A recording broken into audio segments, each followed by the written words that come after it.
하고 있네 저도 모르게. 덕질은 타고나는 거라 기질적인 거라 어쩔 수가 없어요. 제가 아주 커피 업계에서 가장 유명한 아미인 건 아시죠 여러분? 자, 여기 앞에 너무 멋진 시연 사진이 있고요. 지금 여러분의 뒤를 보시면 여기에 빛나는 김현민 선수가 있습니다. 우선 우리 이번 KMBC에서 2등 하신 현민 선수를 위해서 박수 한번 크게 쳐주세요.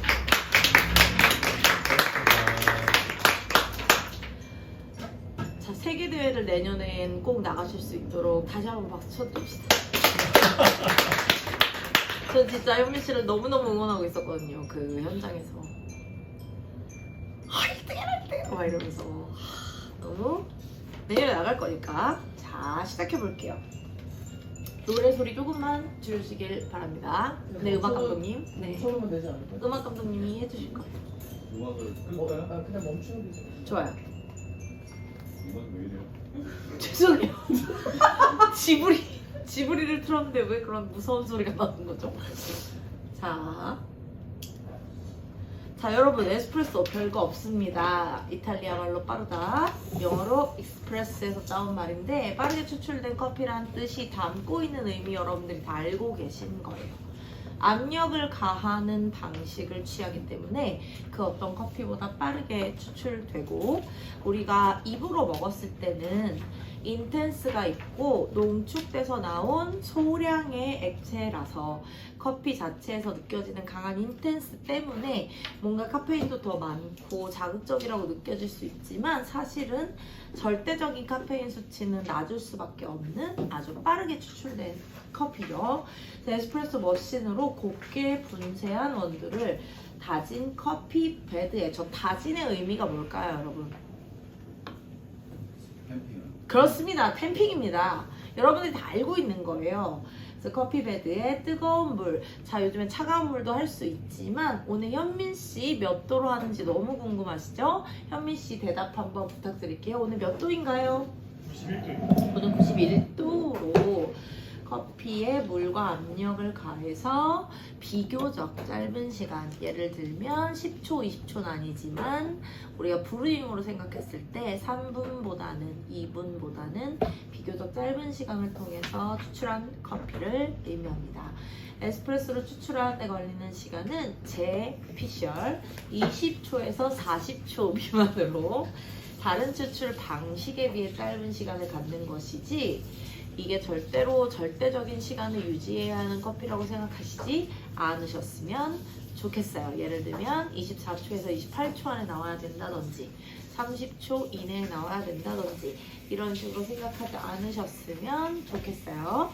자, 이런 것들에 대한 의문은 이따 Q&A 시간에 마음껏 현민 씨와 저에게 물어봐 주시면 되고요.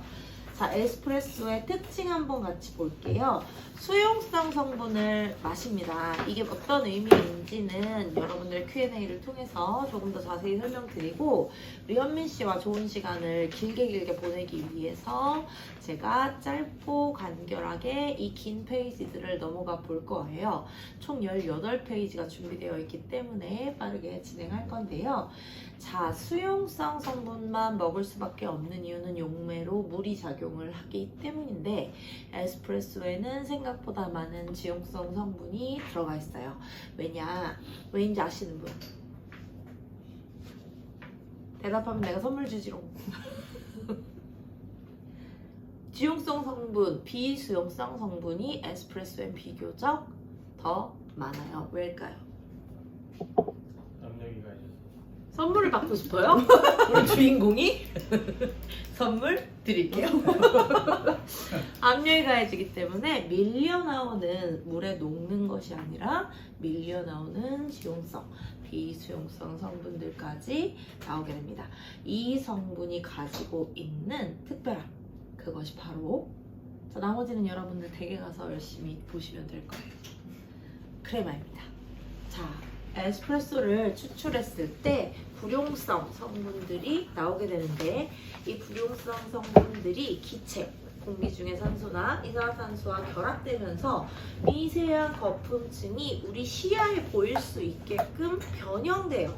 이 이때 젓갈색 또는 밝은 갈색 또는 광고에 나오는 황금 빛깔로 크레마가 형성이 되게 되는데 이게 오일이 유화된 에멀전화된 상태입니다. 그래서 이 상태를 우리가 쉽게 말해서 크레마라고 하고요. 이 크레마에도 변수가 있어요. 크레마는 항상 존재해야 할까요? 대답하시는 분 선물 드립니다. 아니요. 몇 명이 말했죠 지금? 아니요. 종소리가 나는데 누가 또 오셨나요? 이 소리 아니에요? 소리. 아 그래요? 같은데? 큰일 났다. 죄송합니다. 아니에요. 자, 크레마 항상 존재해야 하는 것이 아닌데 예전에 아주 예전에 에스프레소가 시작됐을 땐 다크 로스트가 너무 당연한 것이었어요. 그때는 커피라는 그 식물 자체가 지금처럼 굉장히 고퀄리티의 스페셜티라고 꼭 명명하지 않을게요. 굉장히 품질 좋은 나무에서 굉장히 좋은 품종의 커피가 막 농사를 통해서 발전되기 이전 우리가 처음으로 커피를 에스프레소로 추출하던 시기에는 그런 커피가 존재하지 않았기 때문에 커머셜이라고 말할 수는 없어요. 그땐 그거밖에 존재하지 않았으니까. 그 시절에 당연히 그걸 맛있게 먹으려면 새카맣게 태워서 풍부한 거품층과 함께 질감까지 즐겼던 그 시절 시커먼 커피에 황금색 크레마가 올라가던 시절에 에스프레소를 상상하시기 때문에 많은 대중분들이 그래서 크레마가 없으면 마치 이상한 에스프레소처럼 느껴질 수 있지만 지금 우리가 현재 마시고 있는 아주 많은 커피들이 굉장히 품질이 좋고 약배전, 흔히 약배전이라고 하죠. 라이트 로스팅을 거친 자 이렇게 그래서 다크하지 않은 커피들은 아무래도 가스가 덜 형성되고 덜 밀려 나오기 때문에 오일의 형성도 적어요. 어쨌든 오일의 형성은 그 안에서 산화가 이루어지면서 만들어지는 건데 가스가 있어야만 산화, 즉 산패가 일어날 수 있어요. 그래서 크레마는 우리한테 종종 변수가 되곤 합니다. 숙성도, 신선도, 커피의 양과 분쇄 정도, 댐핑의 정도, 물의 양과 온도, 추출함력, 추출 시간, 로스팅 정도까지 아주 많은 것들이 크레마의 변수로 작용을 하고요. 여기에 방금 말씀드린 맛의 퀄리티도 작용을 합니다. 자, 그럼에도 불구하고 일반적으로 생각하는 비정상적인 크레마, 신선도가 떨어진 커피를 사용한다든지 입자가 너무 굵다든지 보관 상태가 좋지 않았을 때 너무 오일리하다든지 이때 혹은 너무 신선해서 가스가 가득 차 있다든지 이럴 때 비정상적으로 많은 크레마나 또는 비정상적으로 기름이 둥둥 떠 있는 부족한 크레마가 발생할 수 있어요. 그래서 입자가 기준치보다 가늘거나 도식력이 너무 많은 경우에도 비정상적인 크레마를 만날 수 있습니다. 자, 5번이 조금 헷갈리실 수 있어서 질문 한번 던져볼게요. 기준치보다 가늘거나 심하게 곱거나 도식량이 너무 많아서 커피가 뚝 떨어진다. 그럴 때 크레마는 많을까요, 적을까요? 자, 적극적으로 말해봅시다. 오늘 여러분들 공부하러 왔잖아요. 적다. 크레마 적다. 적다! 성빈 씨가 맞췄어요. 크레마가 적습니다. 많지 않아요. 적어요. 자, 집에 가서 해보세요. 집에 다 머신 대씩 있으시죠? 자, 그래서 크레마가 꼭 좋은 커피의 기준으로 작용할 수 없다는 점만 가지고 넘어갈게요. 자, 오늘 현민 씨의 커피에서는 어느 정도의 크레마가 있을지 너무너무 궁금하죠? 저는 아까 봤거든요. 우리가 기본적으로 대중적으로 알고 있던 크레마? 당연히 아니죠. 너무너무 좋은 커피이기 때문에 그렇게 되면 안 돼요. 그래서 자, 에스프레소의 종류 한번 보고 갈게요. 에스프레소의 종류는 리스트레토, 룽고, 에스프레소 이렇게 세 가지로 크게 나눠볼 수 있어요. 이거 굉장히 크게 나눈 거예요. 이 사이에 무수히 많은 양의 에스프레소가 탄생할 수 있는데 리스트레토는 최대한 앞쪽에 최대한 몰아서 농축된 어떤 특정 성분과 맛을 끌어내기 위해서 의도하는 샷이죠. 그래서 양이 적어요. 그리고 룽고는 반대라고 생각하시면 되는데 훨씬 더 많은 성분을 취해서 펼쳐낸 커피이기 때문에 당연히 물이 훨씬 더 많이 들어가요. 그래서 농도 자체는 리스트레토보단 떨어질 수 있지만 훨씬 더 많은 성분을 가지고 있긴 해요. 그리고 그 사이에 있는 것이 에스프레소인데 저는 보통 1대 2.75 정도를 선호해요. 현미 씨는요? 네? 1대 2.75 정도를 저는 선호해요. 아 그래요? 저는 네. 근데 막 종류에 커피에 따라 추출량이 좀 그치. 많이 달라서 선호하는 1대 2에서 1대 2.25? 1대 2.25. 네. 그러면 예를 들어 20g이면 한 50g 안팎, 40g 후반 되나? 이렇게 맞나요?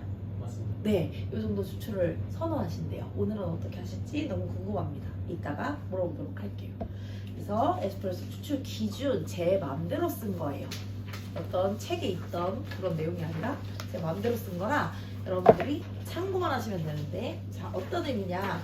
WBC의 정의가 있고요. 이거 이제 룰북 기준인데 이것도 이제 언젠가 바뀔 거고 계속 바뀌어요.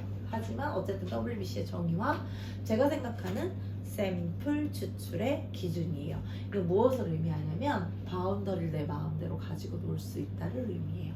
그래서 일일이 외울 필요가 없는 표죠. 참고해 보시면서 나중에 궁금한 거 생기시면 언제든지 DM 주시면 되고요. 자, 사용하는 머신이 다 다르죠. 포타 필터도 다 다르게 생겼고요. 필터 바스켓을 끼울 때도 유격이 조금씩 차이가 있을 정도로 포타 필터는 다 다르게 생겼지만 보통 58구경짜리를 사용을 하죠.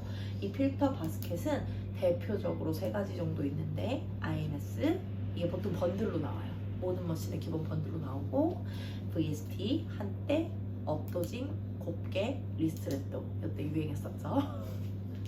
2000년대 2010년대 이때 유행했었어요. 그리고 현재 패서도도 많이 사용되는 추세고 저는 패서도를 선호하는 편이에요. 그냥 개인의 어떤 에스프레소 취향에 따라 선택되는 바스켓이 있고요. 그리고 커피의 양도, 물의 양도, 어떤 특정 분쇄도도 지향하는 점이 다른 것이고 의도하는 바에 따라 바뀔 수 있는 것이다. 이것이 바로 제가 생각하는 에스프레소입니다. 에스프레소의 추출 4요소 원두가 있겠죠. 좋은 원두를 쓰면 맛이 있을까요? 맛있죠. 좋은 원두는 무슨 짓을 해도 맛있어요. 진짜 잘하는 사람은 새카맣게 태운 걸 막 이렇게 단조로운 너티가 위주인 단조로운 커피를 맛있게 추출하는 사람이 진짜 잘하는 사람이라고 생각해요. 저는 진짜 맛있는 커피는 어떻게 해도 맛있죠. 얼마나 더 맛있게 할 거냐, 얼마나 더 풍미 있게 할 거냐의 차이지 어떻게 해도 맛있어요. 여러분들 아까 드신 브루잉 너무 맛있지 않았나요? 현민 씨가 원했던 것보단 조금 더 연하게 나왔대요. 그래도 맛있죠. 그런 거죠. 자, 그래서 우리는 어떤 원두든 선택할 수 있고요. 원두의 사용과 보관 당연히 중요하고요. 천천히 댁에 가셔서 심심하실 때 보시면 되는 내용들입니다. 자, 두 번째 그라인딩이 있어요. 우리는 에스프레소를 다룰 때 가장 많이 또 가장 쉽게 혹은 가장 어려워하는 부분이 그라인딩이에요. 왜냐면 가장 즉각적으로 반응하는 변수이기 때문에 너무 많은 분들이 누구나 사용할 수 있지만 거기에서 어려움을 느끼는 게 바로 그라인딩이죠. 이 그라인딩은 정답이 없어요. 정답이 없다는 말을 좋아하는 바리스타가 있고 싫어하는 바리스타가 있고 그 중간인 바리스타가 있는데 저는 중간인 바리스타거든요. 무슨 뜻이냐? 정답은 없지만 기준은 있다. 내가 선호하는 의도와 지향점에 따라 기준이 있다. 그것이 바로 오늘 에스프레소 탐구의 주제죠. 그래서 자, 지금 잠시 장사꾼 아니에요? 장사꾼 아니에요, 저? 장사꾼 아니에요. 목차에 장사꾼 아니에요. 오늘 저희가 주제로 잡은 거 여러분들이 이제 제 인스타그램을 다 보시고 신청을 하셨기 때문에 아시겠지만 어쨌든 이 이벤트의 첫 스타트를 끊어준 현민 씨 덕분에 이렇게 많은 분들 보시고 좋은 탐구를 할 수 있게 됐어요. 근데 이 탐구를 시작할 때 제가 현민 씨한테 전화해서 일요일 아침 대바람에 전화해가지고 드렸던 말씀은 이제 책을 제가 작년에 썼는데 이 책을 가지고 에스프레소 탐구를 꾸준히 해보고 싶은데 저한테 인터뷰에 응해주셨던 분들을 한 분씩 모시면서 제 에스프레소뿐만 아니라 이제 여기 오시는 분들이 많은 바리스타 분들의 에스프레소에 대한 견해나 지향점, 의도 이런 것들을 좀 아셨으면 좋겠다. 같이 탐구하는데 시작을 같이 해줄 수 있겠느냐. 여기에 응해주신 거고 주제를 제가 잡잖아요. 그래서 공지사항대로 주제를 제가 잡는데 오늘 잡은 것이 바로 추출 변수예요. 그래서 여러분들이 다양한 변수들을 오늘 저랑 같이 빠르게 훑으실 수 있고 그라인더는 플랫버, 코니컬버, 뭐 리테일 아주 다양하게 있지만 본인이 사용하는 것에 적응이 되어 있을 때 그 적응되어 있는 기준 하에서 내가 어떤 맛을 원하는지에 따라 조여야 할지 풀어야 할지 혹은 이걸 도직량으로 치환해서 늘려야 할지 낮춰야 할지 이런 것들을 고민하시게 되는 가장 중요한 변수 중에 하나죠. 자, 머신이 있어요. 저는 란실리오 RS1이라는 스페셜티 뭐였지? 란실리오 스페셜티 1 이라는 이름을 가진 하이엔드급 머신을 쓰고 있어요. 제가 저 머신을 선택할 때만 해도 변온 프로파일은 불가능했어요. 그러니까 온도를 독립 보일러 형식으로 전체적으로 낮추거나 올리는 형태의 머신들만 있었지 추출하는 동안 온도를 올려가거나 낮춰가는 프로파일은 없었기 때문에 제가 그거에 굉장히 매력을 느끼고 구매를 했던 머신이고요. 요즘에 뭐 좋은 머신 많으니까 제가 요즘에 또 꽂힌 머신이 있거든요. 슬슬 머신을 바꾸고 싶은데 여력이 안 되네요. 굉장히 좋은 머신이라 지금 5년째 잘 쓰고 있어요. 아 그리고 자랑할 거 하나 있는데 오늘 현민 씨 오신다고 해서 지글러도 교체했어요. 뉴 지글러. 자 그래서 추출에 사용되는 가장 큰 역할을 하는 게 사실은 머신의 기능이죠. 머신의 성능인데 이 머신이 좋다. 예를 들어 하이엔드 머신이다. 막 뭐 압력도 가변압도 되고 가변온도 되고 막 이런다. 거기에다가 이제 어떤 샷을 건다. 무조건 맛있나요? 그렇습니다 여러분. 무조건 맛있지 않아요. 결국에 커피는 저 성능을 어떻게 활용하는지 바리스타한테 달려 있습니다. 자, 바리스타입니다. 가장 중요한 건 바리스타입니다. 여러분은 다 바리스타인가요? 이제 막 시작한 성빈 씨, 우리 로스터님, 지금 저와 같이 공부하고 계신 아름다운 저희 학생입니다. 그리고 우리 바리스타예요? 바리스타고 백수 바리스타. 백수 바리스타. 자, 바리스타의 덕목 하나씩 말해볼까요? 유치한 거 말할수록 선물 줄 거예요. 덕목이요? 네, 바리스타의 덕목 뭐가 있을까? 미로. 그래? 누가 말했어? 누가 말했지? 누가 말했어? 방금 무언가를 들은 것 같은데? 나 뭐 들었는데? 뭐라고 했죠? 위로? 뭐?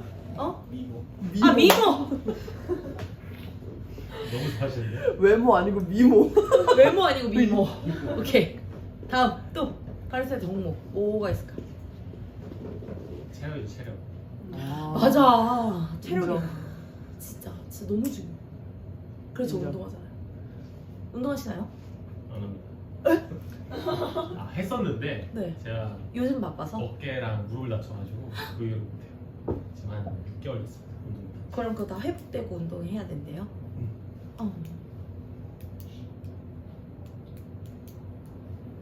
바리스타의 덕목 인성. 인성 중요하지. 인성 검사도 뭐 이런 거 있더라. 그 답지 돌아다니더라. 인성 중요하지. 위생. 위생 중요하지. 다 맞는 말이야. 또 MBTI 중요해. 예? 난 MBTI 중요하다고. 바리스타인데요? MBTI 중요. MBTI 중요. 내가 보기에는 대부분의 바리스타는 바에 들어갔을 때랑 그냥 본인의 MBTI가 다른 경우가 많아요. 그래서 중요한 거야. 내 MBTI를 개조할 수 있느냐. 저는 I예요. 예? 아무도 안 믿지만 전 I예요. 뻥치지 마요. 얼마 전에 이 나왔잖아요. 2% 나왔다가 다시 I로 들어갔어. 아니야. 52% 됐다가 다시 들어갔어. 아니야. 저는 I예요. 이름부터가 레 이난데 무슨 소리예요? 뭐라고 생각하세요? 체력, MBTI, 위생 다 나왔어. 또 뭐가 있을까? 마인드. 마인드 너무 중요해. 아니 되게 뻔한 거 안 나오네. 이렇게 막 업계에서 많이 말하는 거는 안 나오네. 그렇지. 허스피탈리티. 너무 중요하지. 위로와 위안이래. 위로와 위한 허스피탈리티. 아, 그건 또 하나 미국에서 있잖아. 얻을 수 있어요. 또 하나 있잖아. 우리 지금 이 시대에 되게 중요한 거 하나 있잖아. 열정. 열정 중요하지. 열정 중요해. 내가 그걸로 여기까지 온 사람이야. 열정 중요해. 열정. 마지막. 서비스. 하나 더 있어. 그 서비스가 이제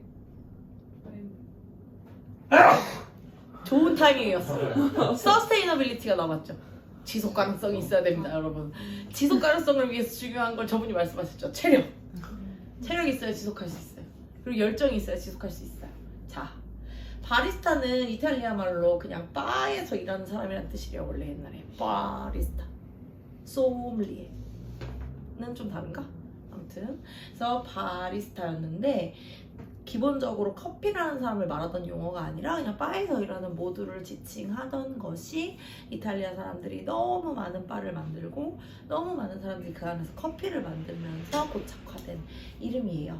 자, 어떤 환경에서 내가 어떤 애티튜드로 어떤 바리스타가 돼서 어떤 커피를 제공할지는 여러분들이 선택하는 거예요. 저는 개인적으로 테이크아웃 전문점을 하면서 한 달에 한 600에서 800 정도 버는 대표님한테 납품을 하고 있는데 저는 그분을 너무 존경하거든요. 그분한테 납품을 하려면 제 로스터기로 연기가 날 때까지 태워야 돼요. 조금이라도 연기가 나지 않은 걸 제가 배출해서 그래도 다크하니까 하고 보내면 산미가 너무 높다고 전화가 바로 와요. 근데 진짜 그분은 그분만의 신조가 있고 그분만의 그 위치에서 해야만 하는 일이 있거든요. 거긴 여의도 이만한 빌딩들 사이에 있는 조그만 테이크아웃 전문점이고 거기 있는 분들 다 막 초췌해갖고 막 계속 컴퓨터 들여다보면서 막 펀드 이런 거 하는 분들 있는 곳에서 스페셜티 필요 없어. 진짜 막 진한 거 카페에 때려놓고 계속 거기서 컴퓨터 보기 바쁜 분들 사이에서 조금이라도 산미가 있으면 저는 혼나거든요. 그런 식으로 자기가 해야 할 일을 스스로 선택하는 게 저는 바리스타의 덕목 중에 정말 중요한 거라고 생각해요. 그분이 맨날 저한테 겸손하게 제가 바리스타가 아니라서 맨날 조금만 더 태워주시면 안 될까요? 이렇게 말씀하시는데 진정한 바리스타라고 생각합니다. 자, 이제 추출로 가볼게요.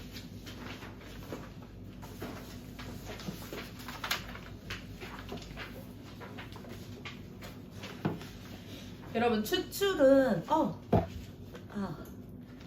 물을 마시면서 하면 목소리가 좀 나오네요. 디스트리뷰션과 레벨링의 차이를 아시는 분? 같은 거다. 손. 같을 수도 있지. 어느 지점에서 좀 같은 거잖아. 비슷한 거잖아요. 그죠? 이게 꼭 완전히 다른 어떤 새로운 그런 거는 아니에요. 하지만 사진이 필요한데 제가 사진 넣는 걸 깜빡했는데 안 까먹으려고 써놨는데 깜빡했습니다. 자, 템핑을 하기 전에 그러니까 완전히 다져서 커피 케이크, 커피 베드, 커피 퍽 뭐 여러 가지로 말하지만 단단하게 다지기 전에 포타필터에 담긴 바스켓 안에 담긴 커피를 고르게 하는 과정이에요. 그런데 이 고르게 펼치는 작업에서 아주 흔한 실수들을 하게 되는데 자, 현민 씨의 도움을 조금 받아볼게요. 저에게 물기가 없는 포타필터 하나만 넘겨주시겠어요? 감사합니다. 감사합니다. 자, 여러분 포타필터를 보시면 이렇게 바구니 같이 생겼잖아요. 이 바구니의 원두가 담겨요. 담길 때 요 모양 그대로 아름답게 일자로 담기던가요? 아니요. 그라인딩하면? 아니죠. 뭐 이쪽으로 쏠리든지 가운데로 쏠리든지 이쪽으로 쏠리든지 쏠리잖아요. 근데 쏠린 상태에서 이렇게 산처럼 쏠렸어. 이거를 쳐. 그럼 어떻게 되겠어요? 이쪽이 이거 깼어? 이쪽이 밀도가 더 높고 비어있던 쪽이 밀도가 더 낮겠죠. 그럼 그 위에 갑자기 BT 툴 같은 거 넣어갖고 돌려. 그 유면 평평해. 난 잘했어. 그러니까 아니야, 밀도가 달라요. 그럼 편추출이라는 게 일어나죠. 그죠? 그래서 저는 에스프레소를 가르칠 때 제일 중요한 거, 맛있는 온도 맛있게 로스팅해서 그라인딩 포인트 잘 잡아서 잘 걸어서 탬핑도 잘하고 버튼 눌러서 내가 원하는 양만큼 받는 거 하나도 안 중요해. 그 연습하면 다 되는 거야. 맛볼 줄 알고 센서리 들어가면 다 되는 거야. 생각보다 아주 오래 일한 바리스타들도 놓치는 거. 한쪽으로 몰려 있는데 그대로 레벨링을 하거나 그대로 디스트리뷰터 툴을 넣는 행위. 이걸 저는 진짜 제일 조심해야 된다고 강력하게 말씀드리고 싶습니다. 그래서 저는 골고루 도구가 없으면, 그래서 저런 오토콤 같은 도구. 자, 오토콤이 뭔지 혹시 모르시는 분? 너 다 알아? 나만 몰랐어? 보여주세요. 저희 오토콤이거든요. 네, 저걸 여기다가 끼워가지고 이렇게 고르게 해가지고 이제 디스트리뷰터나 레벨링 툴을 써서 레벨링을 해야 윗면이 일자인 게 아까 말한 것과 지금 말한 게 윗면이 일자건 똑같아도 안의 상태가 전혀 다르다. 그래서 추출할 때 맛도 전혀 다르다. 반납할게요. 그래서 디스트리뷰터와 레벨링 툴을 사용하시는 방법은 안에가 밀도가 고른지를 고려한 상태에서 윗면을 고르게 했냐예요. 그래서 그렇게 넣어볼게요. 자, 추출입니다. 드디어. 자, 이제 우리는 다양한 파츠와 어떤 기본적인, 아주 기본적이었지만 몇 가지 짚어가면 좋을 에스프레소를 추출할 때 필요한, 우리가 알고 있으면 좋을 몇 가지 포인트들을 짚고 추출까지 왔어요. 자, 추출의 개념이에요. 이 개념은 아까 제가 처음에 얘기했던 에스프레소의 개념과 다르지 않기 때문에 다음 페이지로 바로 넘어가 볼게요. 자, 아까 제가 시작할 때 말씀드렸던 에스프레소, 수용성, 물이 용매인 수용성 물질들을, 고형 성분들을 끄집어내오는 과정, 이걸 물에 녹이는 거잖아요. 사실 이 용매, 물 속으로 커피 안에 고형 성분을 녹인다고 우리가 평소에 표현을 하는데 사실은 물로 이동시키는 거죠. 커피 가루 안에 있던 많은 성분들을 수용성 성분이 긁어내서 물에 붙어서 끌고 나오는 거예요. 그래서 이 끌고 나오는 과정을 삼투압이라고 하죠. 이 삼투압 현상은 어려울 게 없어요. 자, 김장을 해요. 배추가 있어요. 배추에서 수분을 빼내려고 뭘 치죠? 소금을 쳐요. 소금을 치는데 왜 물이 빠져나와요? 농도 차이 때문에. 자, 커피도 마찬가지예요. 농도가 높은 데서 낮은 곳으로 자꾸 성분들이 이동을 하려는 성질을 가지고 있어요. 이건 이제 만류 인력의 법칙 같은 거예요. 만류 인력의 법칙 알죠, 여러분? 쓸데없는 소리 그만할까요? 되게 당연한 소리. 이 우주가, 이 마이크로코스모스가 유지되려면 마이크로코스모스가 유지되려면 분자들은 평형을 이루려고 하는 아주 기본적인 중학교 중딩 1학년 화학, 분자는 언제나 평형을 이루려고 한다는 화학에 근거해서 커피도 추출이 돼요. 그래서 분자 평형 때문에 모든 성분들은 높은 곳에 있는 애들이 자꾸 낮은 곳으로 이동을 하려고 해요. 왜냐면 맞추려고. 그래서 어떻게 되죠? 이제 물이 더 무겁고 성분이 많을까요? 여기 공기 중이 더 무겁고 많을까요? 뭐가 더 무거워요? 물이 많잖아요. 물이 무겁잖아요. 그러니까 맹물을 여기다가 담아놓으면 얘가 어떻게 돼서 닿나요? 증발해가지고 공기 중으로 자꾸 가잖아요. 이것도 삼투압이에요. 어떻게 보면 어떤 원리인지는 알겠죠? 그게 꼭 삼투압일 순 없지만 어쨌든 분자가 평형을 이루려고 한다에 접근해서 삼투압을 이해하면 하나도 어려울 게 없어요. 그래서 저 안에 가득 차 있는 용질, 커피 성분을 용질이라고 하는데 이 용질을 용매라는 물을 통해서 이동시키는 거. 이 이동시킨 결과물이 바로 우리가 마시고 있는 커피다. 그런데 그걸 100% 이동시키면 맛있을까요? 맛없지. 커피 원두를 그냥 하나 통째로 씹어 먹으면 커피를 100% 먹는 거거든요. 진짜. 그래서 우리는 그 중에 일부를 취하겠습니다. 그래서 익스트랙션이라는 추출의 과정을 거쳐서 100% 먹지 않고 일부를 취하고, 이 일부가 16%일 때 맛있는 커피가 있고 14%일 때 맛있는 커피가 있고 22%일 때 맛있는 커피가 있어요. 28%까지 뽑으면 거의 다 뽑은 거거든요. 왜냐면 로스팅이 끝난 원두는 대략 27에서 30%가 수용성 성분이기 때문에 만약에 수율이 27%, 8% 나왔다 그러면 거의 다 뽑은 거예요. 그렇기 때문에 우리가 보통 먹는 커피는 그렇게 수율이 높지 않아요. 보통 한 10 후반에서 20 초반. 일부만 뽑는다는 얘기죠. 30% 가까이 뽑지 않고 일부만 뽑기 때문에 어려운 거죠. 그 일부를 우리가 마음대로 내가 원하는 맛만 취할 수 있나요? 없어요. 그래서 커피가 어려워지기 시작하는 거죠. 자, 이 과정은 여러분들이 한번 읽어보시면 도움이 될 만한 과학적 근거에 있는, 그렇죠, 하품이 나오는 내용이기 때문에 넘어갈 거예요. 근데 내가 지금 무슨 얘기를 하는지는 다 이해가 되고 있잖아요.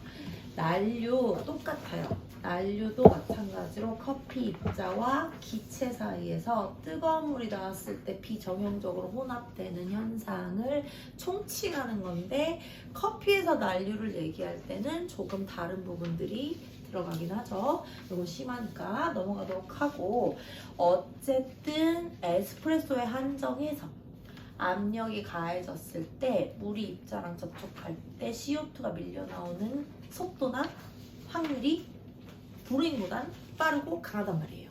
브루잉도 밀려나긴 해요. 왜냐면 물을 넣으면서 중력의 힘과 내가 푸어링하고 있는 힘 때문에, 그리고 물이 차오르면서 어쨌든 입자 사이로 물이 들어가려고 하는 삼투압 현상 때문에 가스가 밀려나오지만, 우리가 지금 오늘 다룰 에스프레소는 이게 훨씬 더 잘 난류가 일어나겠죠. 그런데 이 난류가 잘 일어나지 못하게 되는 상황이 와요. 에스프레소는 뭐죠? 공간이 없어. 공간이 헤드스페이스가 공간이 많을수록 난류도 원활히 일어나는데, 에스프레소 특징상 죄송해요, 목 감기가 낫는 중이라. 아까 우리가 봤던 그 바스켓 사이즈만큼 머신에 걸었을 때 남아있는 헤드스페이스와 얘네가 젖어 들어가면서 벌어지면서 생기는 각 공극, 이 공극이 다잖아요. 요게 다예요. 요만큼이 다예요. 요 공간 안에서 난류를 일으켜야 하기 때문에 에스프레소는 생각보다 난류가 많이 일어나지 않아요. 요거는 여러분들이 뭐 서린님이나 그 외 어떤 탐구 좋아하시는 분들, 바리스타 허슬이나 여러 가지 논문 같은 거나 게시글 이런 것들 보셨으면 들어보셨을 수 있는데, 이런 게 지금 낯서신 분들도 여기 있을 거예요. 낯설어도 돼요. 앞으로 계속 나올 얘기이기 때문에 낯설어도 되고, 대략 저런 것도 있구나, 오늘은 저런 것도 있구나, 이렇게만 이해하셔도 괜찮습니다. 그래서 이 미세한 공간들을 통해서 일어나는 난류가 긍정적인 영향을 미치는 것, 이게 어떤 작용을 하느냐가 중요한 거잖아요. 일어나 끝, 이게 아니라 이게 일어나야 이동을 하죠. 뭐든 가스가 이동을 하든 물이 이동을 하든, 어쨌든 우리가 애써 저렇게 비싼 그라인더 사갖고 쪼개놓은 그 단면적과 표면적들에 붙어가지고 성분을 끌어나오려면 애들이 움직여야 된단 말이에요. 그 안에서. 네, 그 역할을 하는 거죠. 그래서 균일한 흐름을 주는 게 중요하기 때문에 아까 그 바스켓 얘기를 한 거죠. 걔가 한쪽으로 쏠려있고 한쪽이 뚫려있으면 어느 쪽으로 많이 난류가 일어나겠어요?